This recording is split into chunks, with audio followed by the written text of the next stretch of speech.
بسم اللہ الرحمن الرحیم۔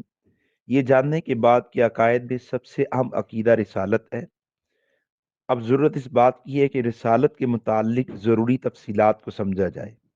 اللہ تعالیٰ نے حضرت آدم علیہ السلام سے حضرت عیسیٰ علیہ السلام تک تقریباً 1,24,000 نفوس قدسیہ کو نبوت اور رسالت کا منصب عطا فرمایا ہے۔ ان تمام کے پاس ایک منصب تھا، یعنی وہ سب اللہ کے نبی اور رسول تھے، اور ان سب کی نبوت پر ایمان نجات کے لیے شرط ہے۔ جبکہ ہمارے نبی حضرت محمد صلی اللہ علیہ وسلم کو اللہ نے دو منصب عطا کی ہے۔ پہلا منصب منصب نبوت ہے، اور دوسرا منصب منصب ختم نبوت ہے، یعنی ہمارے محبوب حضرت محمد الرسول اللہ صلی اللہ علیہ وسلم نبی بھی ہیں اور خاتم النبیین بھی ہیں۔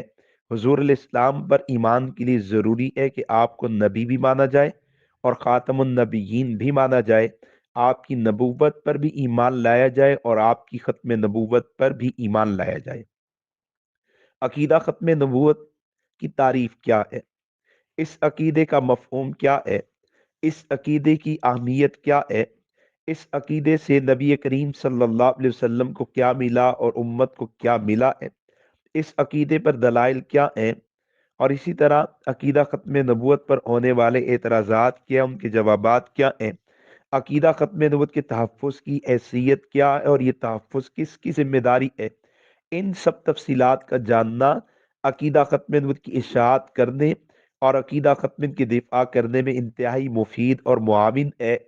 یہ تمام باتیں اور اس سے متعلق اور بہت سی باتیں ہم انشاءاللہ سبکن پڑھتے ہیں۔ ان میں سے پہلی بات، عقیدہ ختم نبوت کی تعریف کیا ہے؟ خاتم النبیین کا مطلب کیا ہے؟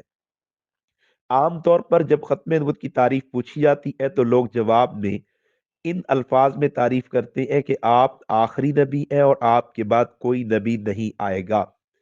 جب یہ بات کہی جاتی ہے کہ حضور آخری نبی ہیں، حضور کے بعد کوئی نبی نہیں آئے گا، تو اس تعریف پر منکرین ختم نبوت، خواہ وہ قادیانی ہو، بہائی ہو، یا ان کی تائید کرنے والے دیگر فتنے ہو، تو وہ اعتراض کرتے ہوئے کہتے ہیں کہ اگر تو حضور آخری نبی ہے، آپ کے بعد کوئی نبی نہیں آئے گا، تو پھر بتائیے کہ عیسیٰ علیہ السلام کہاں پہ ہیں؟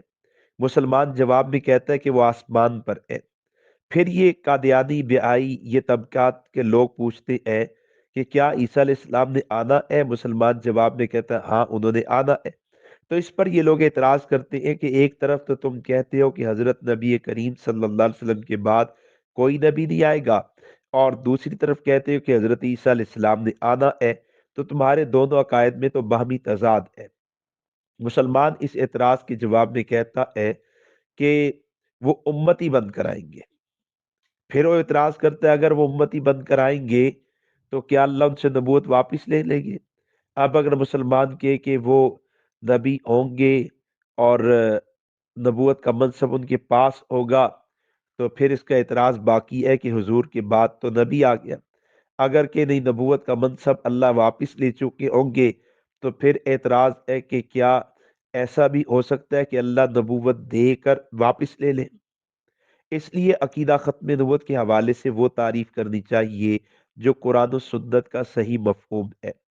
جب بھی کوئی پوچھے عقیدہ ختم نبوت کی تعریف کیا ہے، تو ان الفاظ میں تعریف کرنی چاہیے کہ حضور اللہ کے آخری نبی ہیں، حضور کے بعد اللہ کسی کو نبوت رسالت کا منصب عطا نہیں کریں گے، یا یوں کہہ لیا جائے حضور اللہ کے آخری نبی ہیں، حضور کے بعد کوئی نبی پیدا نہیں ہوگا، یا یوں کہہ لیا جائے حضور اللہ کے آخری نبی ہیں، حضور کے بعد نبیوں کی تعداد میں اضافہ نہیں ہوگا۔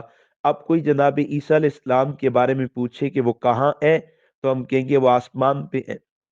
انہوں نے آنا ہے، تو ہم کہیں گے بالکل آنا ہے۔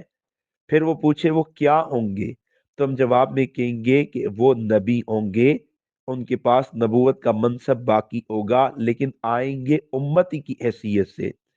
اس پر اگر وہ سوال کرے کہ اگر وہ نبی ہوں گے تو پھر تو حضور کی ختم کا عقیدہ ٹوٹ گیا، تو آپ وضاحت کر سکیں گے کہ ختم نبوت کے عقیدے کا مطلب ہے کہ حضور کے بعد اللہ کسی کو نبوت عطا نہیں کریں گے۔ جناب عیسیٰ علیہ السلام تو وہ نبی ہیں جن کو اللہ نے حضور کی آمد سے پہلے نبوت عطا کی ہے۔ ختم نبوت کا مطلب تو یہ ہے کہ حضور کے بعد کوئی نبی پیدا نہیں ہوگا۔ جناب عیسیٰ علیہ السلام تو وہ نبی ہے جو حضور کی آمد سے پہلے پیدا ہوئے ہیں۔ ختم نبوت کا مطلب تو یہ ہے کہ حضور کی آمد کے بعد نبیوں کی تعداد میں اضافہ نہیں ہوگا۔ جناب عیسیٰ علیہ السلام ایسے نبی ہیں کہ جب وہ آئیں گے تو نبیوں کی تعداد میں اضافہ نہیں ہوگا۔ حضور تک اللہ نے جتنوں کو نبوت دینی تھی وہ عطا ہو چکی ہے۔ اب حضور کے بعد نبیوں کی تعداد میں اضافہ ممکن نہیں ہے۔ اس تفصیل کے ساتھ آپ اس مسئلے کو کلیئر کر سکیں گے کہ حضور آخری نبی ہے، اور آخری کا مطلب بتا سکیں گے کہ حضور کے بعد کسی کو نبوت نہیں ملنی، اور یہ وضاحت کر سکیں گے کہ حضرت عیسیٰ علیہ السلام کی آمد عقیدہ ختم نبوت کے خلاف نہیں ہے۔ عقیدہ ختم نبوت کا مفہوم اور ہے، اور عیسیٰ علیہ السلام کے نزول کی آمد کے عقیدے کا مفہوم اور ہے، دونوں میں کوئی تضاد نہیں ہے۔